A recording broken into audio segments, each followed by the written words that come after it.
Hydrogen peroxide as oxidizing agent के बारे में बात करते हैं। हाइड्रोजन पेरोक्साइड जैसे कि नाम से पता चल रहा है, हाइड्रोजन यहाँ पर मौजूद होगा और पेरोक्साइड यानी कि इसी का एक ऑक्साइड है, स्पेशल ऑक्साइड है जिसका फॉर्मूला है H2O2। तो इसको हम क्या कहते हैं, हाइड्रोजन पेरोक्साइड है।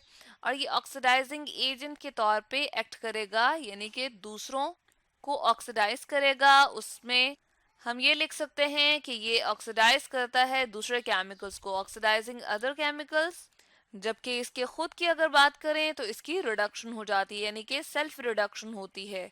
किसी भी केमिकल की ऑक्सीडेशन होना कैसे पता चल सकता है, उसकी ऑक्सीडेशन नंबर जो है वो इंक्रीज होगा। और जब कोई रिड्यूस हो रहा होता है तो उसका ऑक्सीडेशन नंबर जो है वो डिक्रीज हो रहा होता है। ये डाउनवर्ड एरो ये शो कर रहा है, इसलिए हमने लगाया कि डिक्रीज हो रहा है डिडक्शन के अंदर, और इंक्रीज के लिए हमने अपवर्ड एरो शो किया हुआ, यानी कि ऑक्सीडेशन नंबर बढ़ता है। ऑक्सीडेशन होने की निशानी ये भी थी कि ऑक्सीजन जाके उसके अंदर ऐड हो जाता है, तो यहाँ लिख दिया है ऐड ऑक्सीजन। इसके अलावा हाइड्रोजन की अगर बात की जाए तो उसमें से रिमूव हो जाता है हाइड्रोजन। और इसके साथ साथ इलेक्ट्रॉन भी, इलेक्ट्रॉन के लिए स्मॉल ई और ऊपर डैश लिख रही हूँ। ये नेगेटिव चार्ज हम इसको कहते हैं कि इलेक्ट्रॉन के ऊपर जो नेगेटिव चार्ज होता है उसकी वजह से हमने यहाँ पर ये शो कर दिया है। तो ऑक्सीडेशन नंबर इंक्रीज हो, ऐड हो ऑक्सीजन या रिमूव हो हाइड्रोजन या इलेक्ट्रॉन, तो उसके हम क्या कहते हैं, ऑक्सीडेशन कहते हैं। जबकि इसी का ही ऑपोजिट क्या है, रिडक्शन में ऑक्सीडेशन नंबर कम होगा, रिमूव होगी ऑक्सीजन और ऐड करेंगे हाइड्रोजन या इलेक्ट्रॉन को, तो इसको कहते हैं रिडक्शन। यहाँ पर हमने रिएक्शन दिखा दिया है, H2O2 कन्वर्ट हो रहा है किसमें, H2O में। और अब चूंकि इस रिएक्शन में ऑक्सीजन बन रही है, यहाँ पर ऑक्सीजन जो है वो रिमूव हो रही है, तो रिमूव जब ऑक्सीजन हो रही हो तो इसका मतलब है क्या हो रही है, रिडक्शन हो रही है।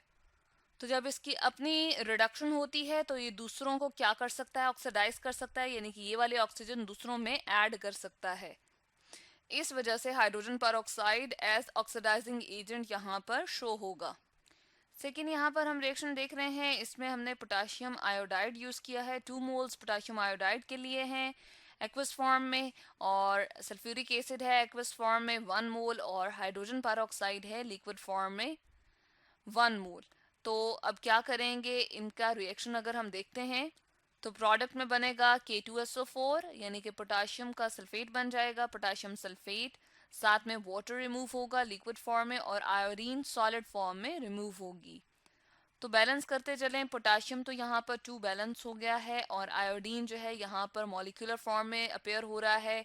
2 एटम यहाँ मौजूद हैं कंबाइंड स्टेट में, जो कि मॉलिक्यूलर फॉर्म है। वाटर की अगर बात करते हैं तो देखें, यहाँ पर 2 हाइड्रोजन है, यहाँ भी 2 हाइड्रोजन है, तो 4 हाइड्रोजन मौजूद हैं। इसलिए यहाँ पर शुरू में हमें क्या लगाना पड़ेगा, 2। और ऑक्सीजन को अगर देखें तो 2 ऑक्सीजन यहाँ पर हैं, यहाँ पर भी 2 मल्टीप्लाई बाय ऑक्सीजन यहाँ करेंगे तो 2 ऑक्सीजन आ जाएंगे। लेकिन ओवरऑल अगर देखा जाए तो हाइड्रोजन पेरोक्साइड की रिडक्शन हुई है, जबकि ऑक्सीजन ऐड कर दिया गया है पोटाशियम के अंदर सल्फेट की फॉर्म में, तो इस तरह से ऑक्सीडेशन कर दी है इसकी। और इसके अलावा अगर देखें तो आयोडीन के ऊपर क्या यहाँ पर है जी, -1 ऑक्सीडेशन स्टेट है, और जबकि यहाँ पर हम देख रहे हैं 0 ऑक्सीडेशन स्टेट में चला गया। तो अगर हम सही मायनों में देखें तो यहाँ पर ऑक्सीडेशन हो रही है किस तरह से, कि -1 से 0 की तरफ ऑक्सीडेशन नंबर जा रहा है। तो -1 से क्या हुआ है, ये 0 की तरफ गया है। -1 से अगर 0 को कंपेयर किया जाए तो 0 पॉजिटिव की तरफ जा रहा है, तो इसका मतलब है कि ऑक्सीडेशन नंबर जो है वो क्या हुआ है, ऑक्सीडेशन नंबर के लिए OX और NO लिख रही हूँ, ऑक्सीडेशन नंबर वो बढ़ गया है। तो ऑक्सीडेशन नंबर बढ़े अगर किसी का भी, तो इसका मतलब है उसकी क्या हो गई है, ऑक्सीडेशन हो गई है।